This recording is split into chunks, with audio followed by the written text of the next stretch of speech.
Everyone and welcome back to this channel. मैं हूं आस्था दुबे, आप देख रहे हैं ट्रेड व्लॉग और आपका स्वागत है in another episode of case study bye trade vlog.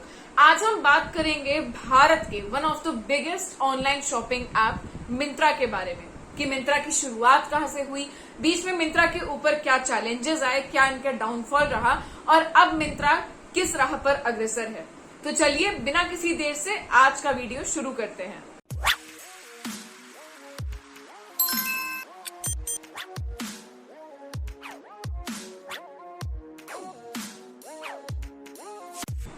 College life में एक फ्रेंड ग्रुप जरूर होता है जो इस बारे में बात करता है कि कैसे अगर उनकी कहीं भी प्लेसमेंट नहीं लगी तो वो एक स्टार्टअप बनाएंगे।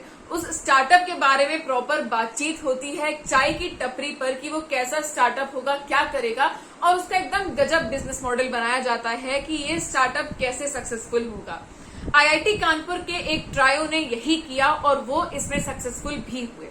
मुकेश बंसल, आशुतोष लावानिया और विनीत सक्सेना आईआईटी कानपुर के ग्रेजुएट्स जिन्होंने कॉलेज में हो सकता है किसी चाय की टपरी पर बैठकर ही आइडिया सोचा होगा और 2007 में उन्होंने मिंत्रा वेबसाइट बनाई। एक ऐसी वेबसाइट जहां पर पर्सनलाइज्ड गिफ्ट्स आपको मिल सकते थे। बाद में ओवर द इयर्स मिंत्रा में जो वेबसाइट थी वो बीच में ऐप बेस्ड मॉडल पर भी गए, बीच में उन्होंने अपना बिजनेस मॉडल भी चेंज किया और आज के समय में Myntra is one of the biggest e commerce company. ऐसी कंपनी जहां पर लेटेस्ट ट्रेंडी फैशन का सब कुछ सबके लिए मिल जाता है। तो ये पूरी जर्नी कैसे शुरू हुई और आज कहां पर है, आइए इसके बारे में जानते हैं। मिंत्रा एक फैशन ई कॉमर्स कंपनी है। इनका जो हेडक्वार्टर है वो बेंगलोर कर्नाटक में है। 2014 में ये पर्सनलाइज्ड गिफ्ट्स बेचते थे और इसके बाद इन्हें एक्वायर किया फ्लिपकार्ट ने एक 2000 करोड़ की डील में। इस डील में दो सबसे बड़े स्टेक होल्डर्स जिन्होंने सबसे ज्यादा पैसा लगाया था वो थे एक्सेल पार्टनर्स और टाइगर ग्लोबल। हालांकि आज के समय में मिंत्रा एक इंडिपेंडेंट कंपनी है और फ्लिपकार्ट से हटकर काम करती है। इनफैक्ट फ्लिपकार्ट की एक कंपटीशन है, यानी कि फ्लिपकार्ट के सामने इस समय और अमेजॉन, फ्लिपकार्ट और मिंत्रा ये मतलब अलग अलग कंपनीज हैं। इस समय Myntra is not acquired by Flipkart. साल 2015 में यानी कि अपने एस्टैब्लिशमेंट के एक साल बाद ही मिंत्रा ने अपना बिजनेस मॉडल भी चेंज करने की कोशिश की, लेकिन ये इतना सफल हो नहीं पाए इस दूसरे बिजनेस मॉडल में। बेसिकली इनके जो सीईओ थे वो चेंज हुए, अनंथा नारायण इनके सीईओ बने और उनके टेन्योर में मिंत्रा ने डिसाइड किया कि ये जो एक वेबसाइट थी ये अब एक ऐप ओनली बेस्ड मॉडल पर जाएंगे, क्योंकि इनके जो मेजर ट्रांजैक्शन थे वो एक ऐप के थ्रू होकर जाते थे। तो इन्होंने कहा क्यों ना हम वेबसाइट को बंद करके सिर्फ और सिर्फ ऐप्स पर अपने सामान बेचें। ऐसा करने पर जब इन्होंने अपनी वेबसाइट पूरी तरह से शट ऑफ कर दी और सिर्फ ऐप्स पर अपने सामान ये बेच रहे थे तो इनकी जो सेल्स थी एनुअल सेल उसमें 10% की गिरावट हुई।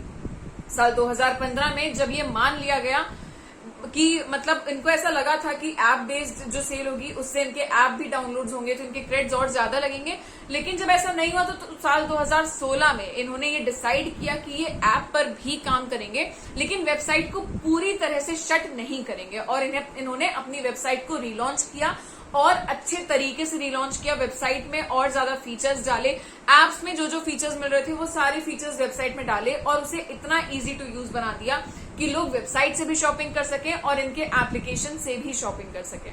साल 2021 में एवेस्टा फाउंडेशन नाम का एनजीओ चलाने वाली नाज पटेल ने मिंत्रा पर एक एफआईआर दर्ज कर दी आउट ऑफ नोवेयर, वो भी ये कहकर कि इनका जो लोगो है वो एक नेकेड विमेन को कहीं ना कहीं दिखा रहा है और वो वल्गर है।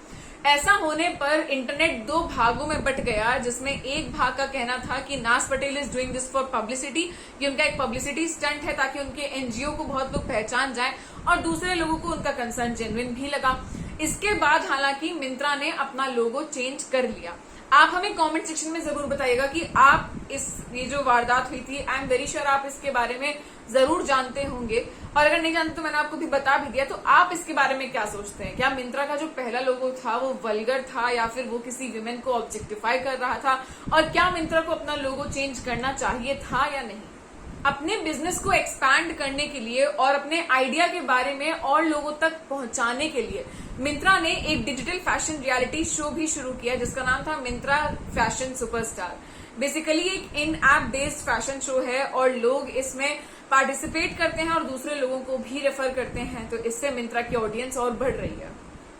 तो बस दोस्तों, ये थी मिंत्रा की कहानी। साल 2007 से जो कहानी शुरू हुई, आज के समय साल 2022 में इनकी ये स्थिति है कि जब भी दिवाली सीजन पास आता है इन्हें एक्स्ट्रा रिक्रूटमेंट करना पड़ता है, क्योंकि इनके वेबसाइट और ऐप पर डिमांड इतनी बढ़ जाती है कि डिमांड और सप्लाई की चेन ही बिगड़ जाए अगर ये और रिक्रूटमेंट ना करें।